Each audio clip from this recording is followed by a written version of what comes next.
айдың біріне маған 4 балалы анаға 69 мың теңге пособия түседі.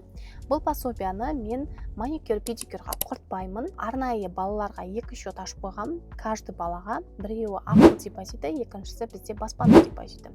Ақыл депозитін ашудағы себебі менің балаларымның болашақта оқуларына қолданатын белгілі үлкен сумадағы ақшаның жинақталуы. Мен ақыл депозитіне бір рет 400 мың теңге толтырып қоямын. И ол бала 18-ге толған кезде кәдімгі үлкен 6-7 миллион теңге сумасында вознагражденияларымен сума жинақталады. Оны әр бала өзінің біліміне деп қолдана алады.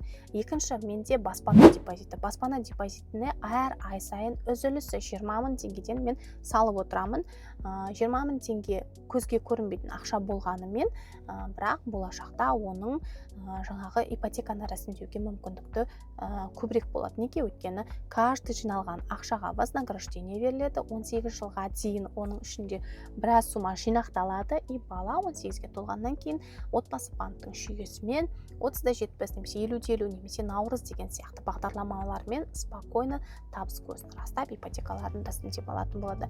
Міне жалпы балаға деп алатын әр жәрдемақыны осылай депозиттерге жинақтаймын. Сіз балаға алатын жинақтарыңызды, пособияларыңызды қайда жұмсайсыздар, міндетті түрде жаза кетіңіздер.